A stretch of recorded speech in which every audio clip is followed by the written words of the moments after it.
तो उन्होंने उन्होंने क्या बताया, नहीं हम लोग बड़े नहीं हैं। पांडव लोग बोले हम लोग बड़े नहीं हैं, हमसे भी और कोई बड़ा है। उनको उनको भगवान का कृपा बहुत मिला। वो कौन है? हमसे बड़े यदुवंशी है, यादव लोग हैं, यादव। क्योंकि भगवान हमेशा द्वारिका में चले जाते हैं, वहां हमारे पास कितने समय रहते हैं।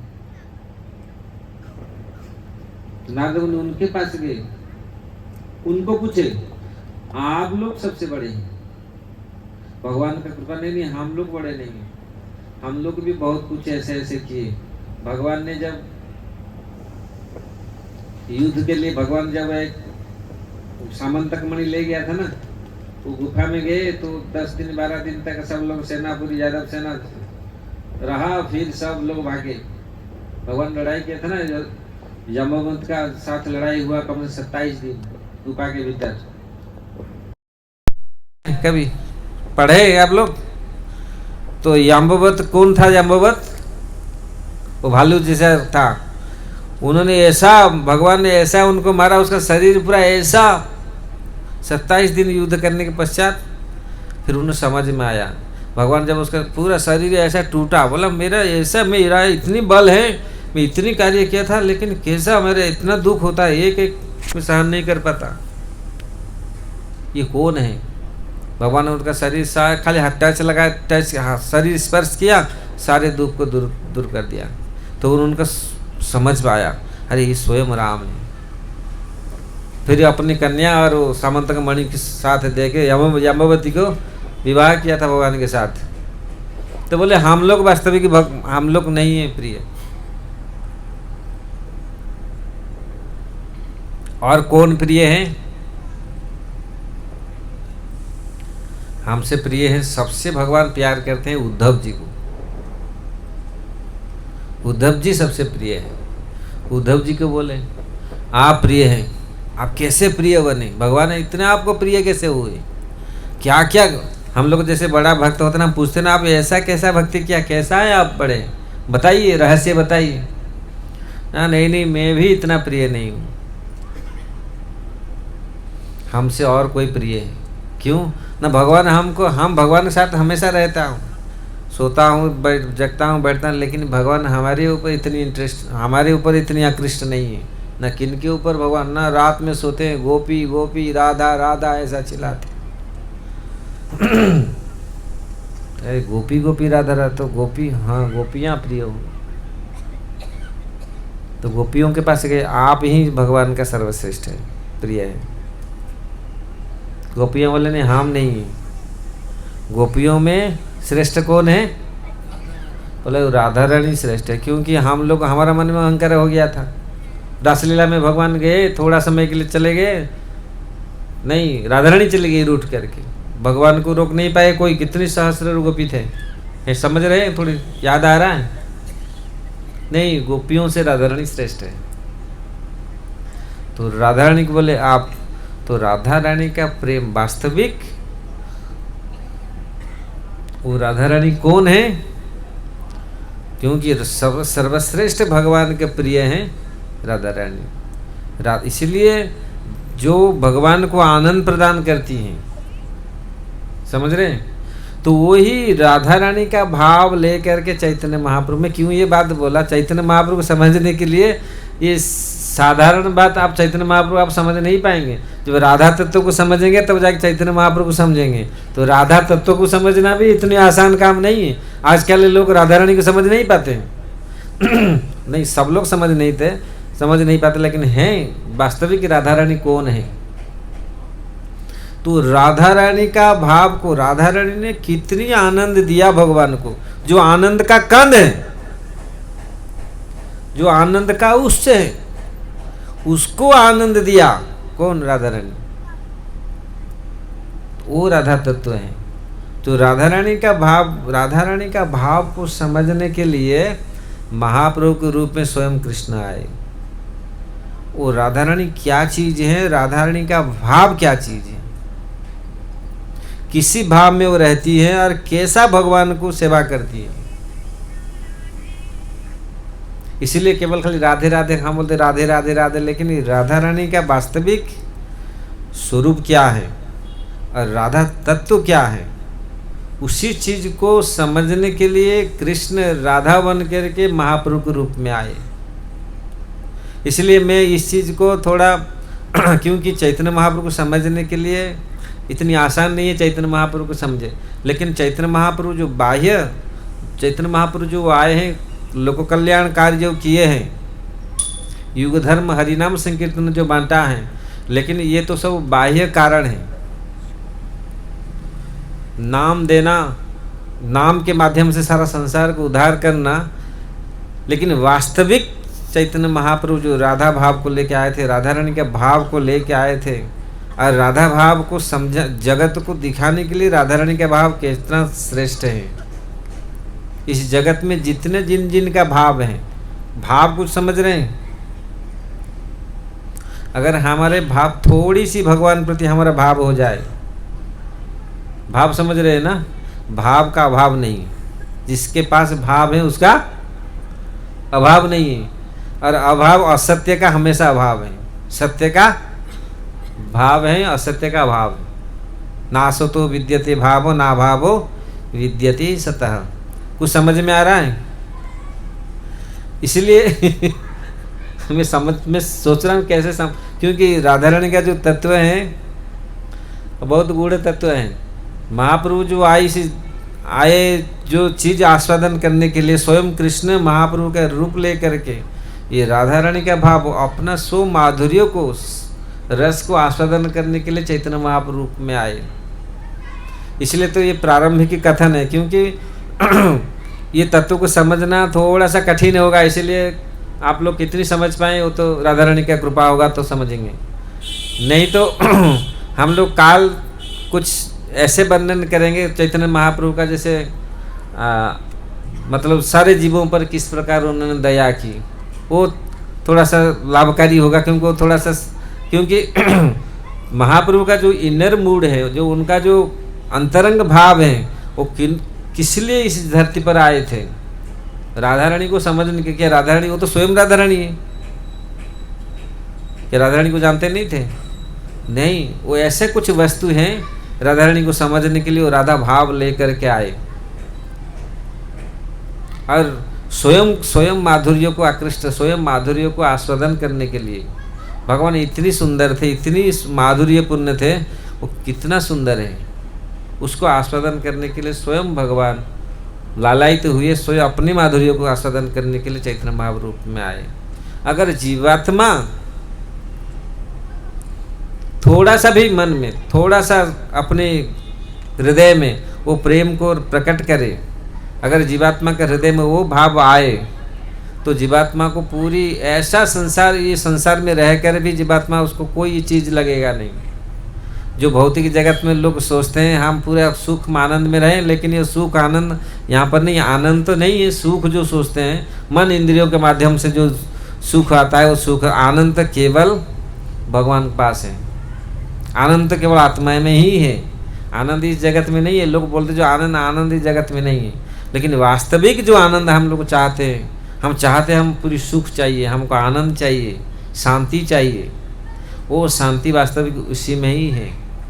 जो शांति को प्राप्त हो, जो पूरी शांति, जो आनंद का पूरी उच्च है। तो इसलिए वो जो भाव अगर हमारे हृदय में आएगा,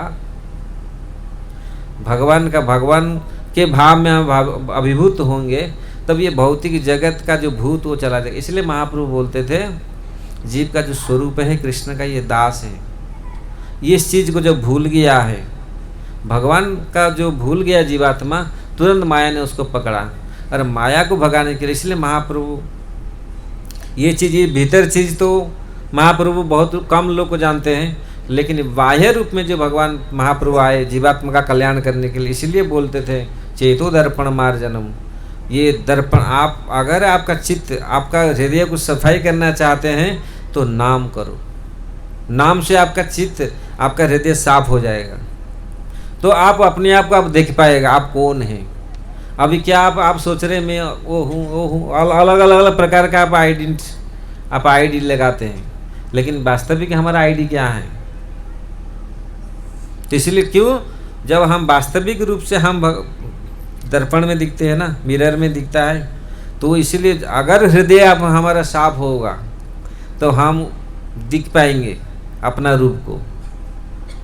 तो इसलिए महाप्रभु बोलते थे यही वस्तुएं जो हृदय को साफ करने के लिए है, जो चेतो दर्पण मार्जन भव महादावाग्नि निर्वापनम, ये भगवान का नाम ही चित्त को शुद्ध करेगा।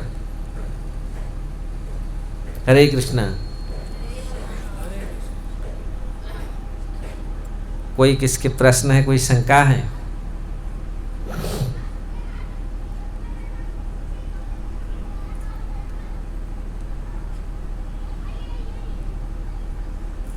तो इसलिए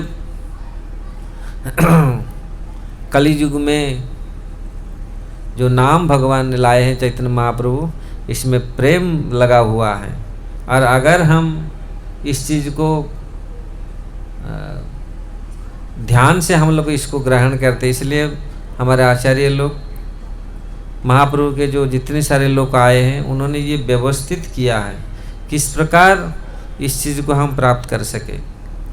इसलिए कुछ विधि उन्होंने बताया, किसी विधि से अगर हम इसी विधि से हम लोग चले तो उसी प्रेम को हम प्राप्त कर सकते हैं। और वो प्रेम बिना दरिद्र जीवन, वास्तविक भगवत नाम ही हमारा प्रेम धन है। अगर वो धन हमारा पास एक बूंद भी रहेगा तो हमारा कोई अभाव नहीं रहेगा, वो वास्तविक धन है। उसी धन हमको भगवत धाम ले जाएगा और हमको उत्फुल्लित प्रफुल्लित हृदय हमारा पूरी फर्स्ट क्लास रखेगा। और इसी जगत में जो चीज़ हम लोग जो ढूंढ रहे हैं, जो धन, वो वास्तविक धन नहीं, वो तो हमको वो पूरी यमराज का ये पास है, भौतिक जगत का ये काल है। लेकिन वास्तविक जो प्रेम धन है, वो प्रेम धन महापुरुष जो लाए हैं, क्या है वो प्रेम धन? भगवान का नाम। अगर वो नाम को हम कीर्तन करते हैं तो वो नाम का कीर्तन ही हमको इस जगत से, इसलिए कोई जो भी भगवान का नाम का आश्रय लिया है तो कलियुग में ये संभव है, संभव नहीं है, केवल एकमात्र उपाय है, और कोई उपाय ही नहीं। कलियुग में और कोई उपाय अवलंबन करके कोई रास्ता और नहीं है, नाम को छोड़ करके। इसलिए अगर हम, आप देख लीजिए कलियुग में क्या संभव है। ऐसा समय आ रहा है, समय अभी है, नाम को छोड़ कर और कुछ नहीं कर सकते। वो नाम भी लोग भी करने के लिए भी लोग अनिच्छुक हैं। आप रख नहीं सकता और कोई चीज़, कलियुग ऐसा प्रबल है, हम कुछ नहीं कर सकते। इसलिए नाम बहुत इजी तरीका है, अगर हम नाम को करें। इसलिए महाप्रभु और कोई तरीका, आप योग कर सकते हैं, आप तपस्या कर सकते हैं। तपस्या करने के लिए, योग करने के लिए आपका अंतःकरण शुद्ध होना चाहिए। खाना पीना ऐसा, रहना सहना, जगना उठना सोना जगना, ये पूरी अव्यवस्थित हैं। लेकिन व्यवस्थित करके भी लोग कर नहीं पाते, कर नहीं पाएंगे। लेकिन नाम, अगर हम भगवान का नाम का आश्रय लेते हैं तो नाम हमको पूरी शुद्ध बनाएगा। और नाम आश्रय करके हम इस जगत से हम उद्धार हो सकते हैं, अगर हम लोग चाहते हैं। लेकिन भगवान का बड़ी कृपा है, न चाहते हुए भी अगर सत्संग में कोई आता है, धीरे धीरे धीरे धीरे धीरे, प्रभुपाद जी ने ऐसे सिस्टम बनाया, महाप्रभु ने ऐसे सिस्टम बनाया, अगर न चाहते हुए कभी आया, कभी कभी ऐसा भगवान का अवहेला से भगवान का नाम कर दिया, उसका भी मंगल हुआ। हाँ, इच्छा नहीं था। वो बोलते हैं ना, कोई आया था, एक कथा कोई बोलते थे, एक था वो, उसको 10 मिनट के लिए आया था, उसको बुलाया था कि सहेली, तो भगवान का सत्संग में 10 मिनट के लिए आ जाओ। तो बोला नहीं, मुझे नहीं चाहिए। नहीं नहीं तुम आ जाओ खाली, नहीं मुझे 1000 काम है। तो 10 मिनट के लिए तो सत्संग में आओ। तो 10 मिनट के लिए आई, 10 मिनट बैठा, फिर चली गई। जाने के बाद उसका मृत्यु हुआ। तो यमराज के आए, बोले 10 मिनट के लिए तुम गया था। उसको ऐसे पास डाल करके खींच खींच के लेके गए एक ऐसे नदी जो पूरा भयंकर खराब नदी था। तो बोला क्यों? मैं तो बहुत सारे पुण्य काम किया था, स्कूल बनाया, कॉलेज बनाया, बहुत दान दिया, बहुत दिया ना। वो तो सब खत्म। दान जो दिया 5-7 आदमी का बोल दिया मैं दान दिया, वो दान वही खत्म, दान का फल वही खत्म। इसलिए लोग गुप्त दान देते हैं, गुप्त दान देते हैं ना, किसी को बोलते नहीं। और दान अगर दे के बोल दिया, आज तो एडवर्टाइज करते हैं मैं इतना दान दिया, लगाते हैं पूरी लगा के मैं इतने दान दिया, ऐसा कर दिया, तो काम सब खत्म है आपका, क्योंकि आप ऐसे एडवर्टाइज किया सब। उसमें कोई दाम फाम में कुछ, दान फान में कुछ नहीं। फिर न केवल आप 10 मिनट सत्संग में, फिर वो अनिच्छा से बैठा था, उसका फल है। एक लड़की प्रकट हुई, लड़की प्रकट हुई हो करके उसको लेके गई पार करके, मैं ले जाऊंगा ना, तुम कौन हो ना। वो 10 मिनट जो ये किया था, वो यमराज बोला ये ला रहे, उसको क्यों ले आया? दूसरा मर रहा था, उसको लेके आओ, अभी इसका ये जीने का ये है। फिर उसको तो बांध दिए थे, वो बूढ़ी को बांध दिए थे, उसको जलाने के लिए, संस्कार करने के लिए लेके जा रहे थे। तो फिर वो जगह देखा था दूसरी पड़ोसी ने, वो उसका मृत्यु हुआ।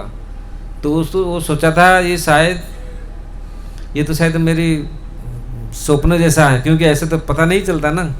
तो उसका ये याद है, अरे मैं यमराज के पास गया था, यमराज ने उन्होंने ये चीज़ शायद मुझे बताया। तो वास्तविक अनेक प्रकार के ये सारे चीज़ हैं जो ये भौतिक जगत में ऐसा चीज़ हैं। लेकिन सत्संग, महाप्रभु कहते थे लवे मात्र साधु संग सर्वसिद्धि है। अगर थोड़ा सा हम सत्संग में बैठते हैं, भगवान का नाम करते हैं, इसलिए हाँ इच्छा नहीं है। क्यों इच्छा नहीं है? क्योंकि हमारा अंतःकरण शुद्ध नहीं है। इसलिए अंतःकरण शुद्ध नहीं होने के कारण हमको इच्छा अच्छा नहीं लगता बैठने के लिए। भगवत वस्तु में हमको इच्छा नहीं होता। भगवत वस्तु में इच्छा होगा, विश्वास होगा भगवान में, जब हमारा अंतःकरण शुद्ध होगा। इसलिए इच्छा को कौन हमारे हृदय में उसको बोएगा? भक्ति हमारे हृदय में कौन बोएगा, कौन क्रिएट करेगा? जिनके पास भक्ति है। इसलिए वो हमारे हृदय में भक्ति का दीपक जलाएगा। प्रभुपाद जी ने ऐसे अनेक जगह में गए, जहाँ विदेशों में, जहाँ पर कुछ भक्ति का कुछ है ही नहीं था, उनके हृदय में ये दीपक जलाए। तो इसलिए भक्ति, अगर हमारे पास भक्ति होगा, हम दूसरी का भक्ति जला पाएंगे। जब भक्ति हमारे ही पास नहीं है, तो इसलिए भारतवर्ष में हमारा जन्म हुआ है, फिर हरियाणा में जो हरि का जाना आना जगह है, तो इसलिए हरि के बारे में हम लोग पढ़ना चाहिए, हरि के बारे में हम लोग सोचना चाहिए, हरि का भक्ति करना चाहिए। हरि भक्ति सर्वोपरि है, उसको सीखना चाहिए। सर्वोपरि हरि भक्ति सर्वोपरि है।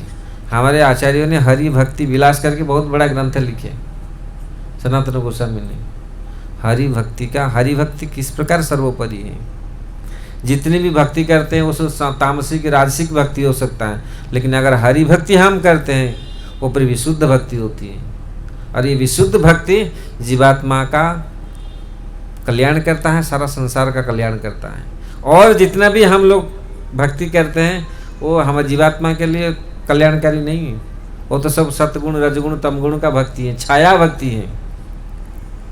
ये भक्ति कैसा है हम लोग काल थोड़ा सा चर्चा करेंगे। वास्तविक भक्ति कैसे करना चाहिए, भक्ति ने किन किनों ने शुद्ध भक्ति उन्होंने किया, और शुद्ध भक्ति का लक्षण क्या है। तो महाप्रभु ने शुद्ध भक्ति देने के लिए आए हैं। ऐसे तो भक्ति था, भक्ति मतलब ऐसा नहीं खाली आंख बंद करके अगरबत्ती जला दिया भक्ति नहीं। ये भी रजगुण तमगुण छाया भक्ति भी, ये मतलब डुप्लीकेट भक्ति है।